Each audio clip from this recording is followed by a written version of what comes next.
WWE Backlash has so many twists and turns in the lieu of St. Louis was shock and all. Let's go ahead and talk professional wrestling. Appreciate you guys coming through. Hey, what's up, ladies and gentlemen? It's your boy DaVon back in the flesh with another legendary video. Welcome back to the channel. If you're new here, go ahead and hit the subscribe button. Turn on no post notifications. More importantly, let's go ahead and talk about everything that took place in today's review for WWE Backlash 2025, which was live on a Netflix streaming service. Let's dive into the show. Appreciate you guys coming through for this review. Let's get into it. All right, ladies and gentlemen, we kick things off quickly in a quick fashion as we had the WWE United States Championship on the line, as we had Jacob Fatu defending the gold against LA Knight, Drew McIntyre, and Damian Priest in a fatal four-way. This had so much twists and turns when it came to everything that took place, a lot of back and forth, great spots. More importantly, I had enjoyed how everything that took place within the course of this fatal four-way. It had a big debut when we had Jeff Cobb making his actual debut when it came to WWE, aligning itself with the bloodline. Of course, Jacob Fatu wasn't expecting this actual debut, but he still handled business, was all gas, no brakes, was able to secure the victory and come out on top as being the United States champion. This is going to be interesting to see what happens with this whole entire situation. Will Jacob Fatu end up still being okay with this whole situation, knowing the whole big history with Jeff Cobb, as they have a big history of facing each other in the past?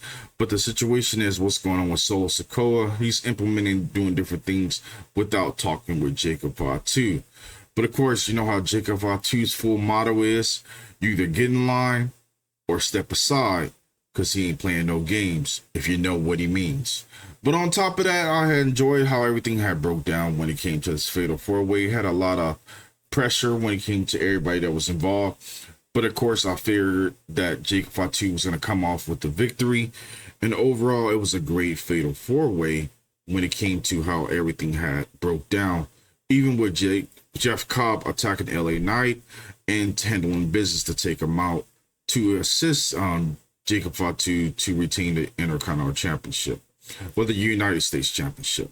Then we get to the WWE Women's Intercontinental Championship. It was Lyra Valkyria versus Becky Lynch, and a nice victory by Lyra with a broken nose, getting the victory with a half victory roll up. Becky, of course, ended up attacking and taunting Lyra through the course of the whole entire match. But it had a whole lot that took place, and it was a great match from start to finish. But where things really broke down was when Becky Lynch put on this armor directly, even with producers trying to separate and break up everything. And this really had a whole lot of storytelling with everything that took place. But Lyra was able to come off with the victory, and overall, it was a great match between these ladies. And it was everything that you truly could have asked for when it came to the women's division. I was shocked that Becky Lynch did not come off with the victory, but it was a great one, like a student versus teacher kind of thing. And the student has surpassed her learning tree and now pretty much is now finding her own wings. More importantly, finding her own niche by standing on top of the women's division as being the Intercontinental Champion for the women's division. Now it's time for the men's Intercontinental Championship, as we had Dominic Mysterio along with the other members of the Judgment Day, taking on the likes of Penta. This was an Intercontinental title singles field. It had a whole lot that took place. This match was great for what it was. A lot of back and forth. Everything they truly could have asked for, even with the Judgment Day getting involved.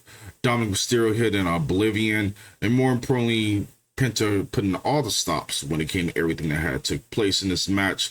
Of course, El Grande Americano had got involved, headbutted Penta, causing the controversy of the distraction, as Dominic was able to secure the victory with the Via Frog Splash and was able to secure the victory and retain his championship of still being the WWE Intercontinental Champion. And overall, it was a great pickup field for Dominic Mysterio. Of course, we saw at the ramp that Finn Balor was looking directly at that championship. So we might be seeing something happening in a little bit of time, as what's going to happen with that situation? Is it going to be a Judgment Day Civil War, or what's going to happen? Or the Judgment Day going to turn on Finn Balor?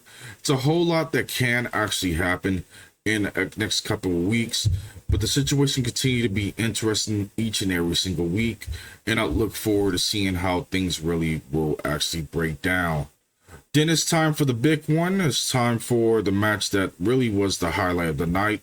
We had Gunther versus Pat McAfee in a great singles match. A whole lot of implications beyond this part. If Gunther was to lose again, it was going to be a heartfelt match, but he couldn't lose when it came to this actual match. Of course, we have Michael Cole getting himself involved when it came to everything that took place, when it came to everything that had happened. But Gunther was able to secure the victory, take care of business. He's about to powerbomb Michael Cole. Of course, Pat McAfee was on the offense, but ended up losing after a big sleeper when it came to everything that took place. But Gunther gave respect to Pat McAfee for holding his own, and he did put on a great clinic, and Gunther was able to secure the victory with a great singles win directly over Pat McAfee. Then it's time for the main event of the night, the big one.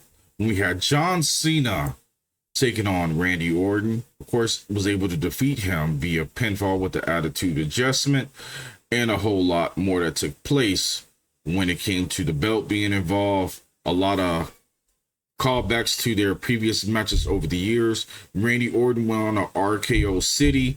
Pretty much R-Truth got involved to cause the distraction, and John Cena was able to get a low blow and was able to knock Randy Orton directly with the belt, and was able to secure the victory for the 1, 2, 3, and claim himself as still being the true real WWE champion until the end of time.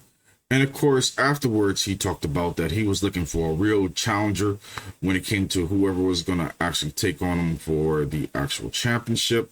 But a lot had took place, and it was a whole lot that had happened. A lot of fines maybe going out directly towards Randy Orton's way, but in overall, it was a great feel when it came to the actual match, and it was everything that you truly could have asked for when it came to the main event. But of course, the big talk of the town is things that broke down at the media scrum. As John Cena was in no mood, R-Truth ended up interrupting, was talking about how he had helped his mentor with everything that took place. But John Cena was in no mood after R-Truth kind of baited him and said, hey, you can't wrestle, the whole 9 yards. John Cena let him know, hey, you say one more word and you're going to have a problem. And the problem actually did end up happening with John Cena in the AA, handling no business, being all business, and pretty much he wasn't playing no games. He was serious, calm, cool, and collective, and a lot of people were shocked when it came to everything that had happened at the end of the post-scrum when it came to John Cena. But I'd like to know from you guys' point of view how you guys were feeling with everything that took place when it came to everything that had happened at Backlash, even the involvement with Nick Aldis, multiple referees, R-Truth, John Cena coming off victorious by keeping the actual win. More importantly, Backlash was calm, cool, and collective. I had enjoyed it from start to finish. It was good for what it was when it came to this latest edition for this actual show. What was your actual favorite match of the show? And more importantly, how excited are you guys for Jeff Cobb for coming into WWE? What are your thoughts on the controversy ending when it came to John Cena and Randy Orton? Post your comments down below. I would love for you guys to let me know how you guys felt about everything. More importantly, don't make sure you smash the like button, subscribe, ring the notification bell so you don't miss any updates. Until the next episode, I'm your host, DaVon. You have been watching the DaVon Lewis Show podcast. Stay tuned for more wrestling news. Until the next episode, I will catch you guys later. You guys have a great one. Peace.